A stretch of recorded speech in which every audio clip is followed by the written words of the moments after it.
Welcome back again. Let's talk about something that is quite problematic to a lot of people. This is the topic of accents. Oh my god. Everybody wants to have an accent. Everybody likes to have an accent. But my question to you, honestly, does accent matter? If you ask native speakers about their accents, they would say, well, my accent is different from my dad's accents and my mom's accents and people who live in other states' accents. What impression does that give you? Is that accent is unified? No. People from all walks of life have different accents based on their gender, based on their age, based on their geographic distribution or where they are located. If you go to any country and you visit the suburbs of that country or any particular city, you're not going to find people speaking the same accent in the metropolis or the main downtown.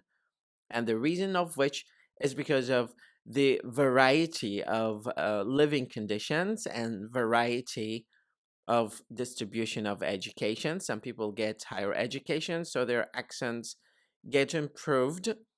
But bear in mind, the word improved has so many interpretations here.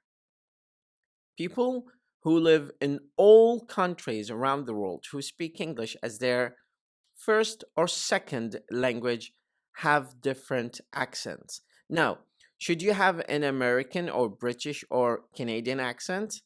Honestly, from experts and professional point of view, and based on the bulky resources that I've collected and I read, they do recommend that you should not focus extensively on improving your accent.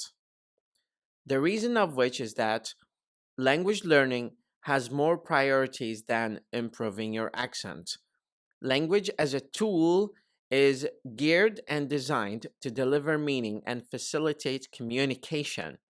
But if you want to imitate American or British or Australian accents, these are only number of varieties of the accents in the world. Now, the word accent by itself has negative connotation. If we hear people speaking with accent, it means that their speaking is not standard. They're speaking with an accent that indicates their social status or geographic distribution or educational level or some brain malfunctions out there. However, if you're interested in improving your accent and you have certain preferences of accents, such as American or British or Australian, I think the best way to improve that is to have a handbook that trains you as a course to improve your accent. You start with that, you wear headphones, and you routinely hear part of that training every day. And by the end of each one of the chapters, they do recommend check out some of the sources that have to do with accent. But accent is like a visa to any country that you want to visit. Once you get the visa, you can move in any part of that country. But you have to get the visa first, which is mastering English as a language to communicate. I've talked with a lot of my friends when I was studying my master degree, and they told me that your Middle Eastern accent is sexy. Why? Because it's unique and it's different and it's distinctive and it's just an indicative where you're coming from. So, trying to imitate an American or British accent is valid to the number of words that you can say correctly. It is not valid beyond the list of words that you haven't had the chance to come across. So, words in English have number of frequencies. High frequency words are usually heard and said by lots of people, so we're getting used to the way they are pronounced. But less frequent academic words require a bit of attention to them in order to master them. However, in order to make this lesson a bit more informative, we'll do focus on part of the formation of a sentence that I really think is very important. In order to imitate an accent of some people, so to speak, you need to make sure you balance your pronunciation of the sentence. When we talk English, we focus on something we call intonation and pitch.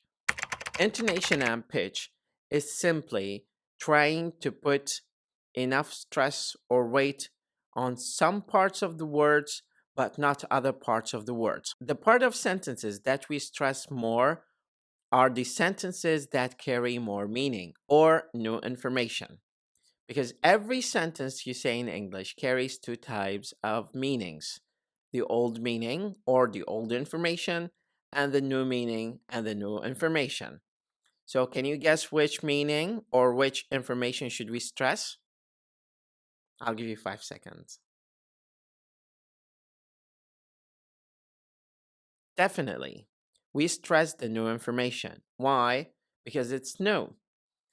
And in order to stress the new information, you have to stress the part of the sentence that carries new information. Let's have an example here. Dogs eat bones. Dogs eat bones. The word dogs and bones are new information because the speaker is indicating that dogs eat bones, no matter whether that's an intuitive piece of knowledge or it's a statement that carries new information. It has new information.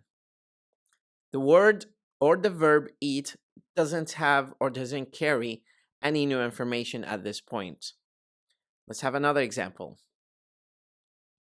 Mike likes bikes.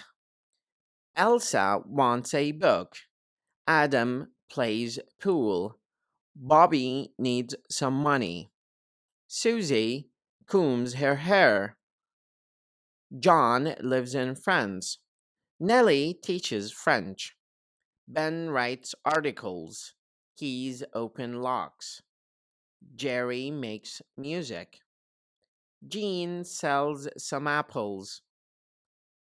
Carol paints the car. Bill and I fix the bikes. Anne and Ed call the kids. The kids like the candy. The girls have a choice. The boys need some help. As you see here, all of the sentences that I've said so far carry old and new information. What you need to do in order to do some accent reduction and accent improvement or accent imitation, you need to make sure that you keep practicing saying these sentences, practicing on saying old information and new information. But this is one of the techniques here when we talk about nouns. If we talk about verbs, if we talk about adverbs and adjectives, that's a different fish to fry. That is a different fish to fry. Now, at this moment, I'm satisfactorily saying that accent is good to be heard by people, especially non native speakers, having it and using it, but it's not as significant as learning how to strategically communicate with people, delivering your meaning, and artistically choosing the right word for the right context. Thank you so much for watching the video and stay in touch to have another lesson about accent. مدرب اللغة وليد خالد.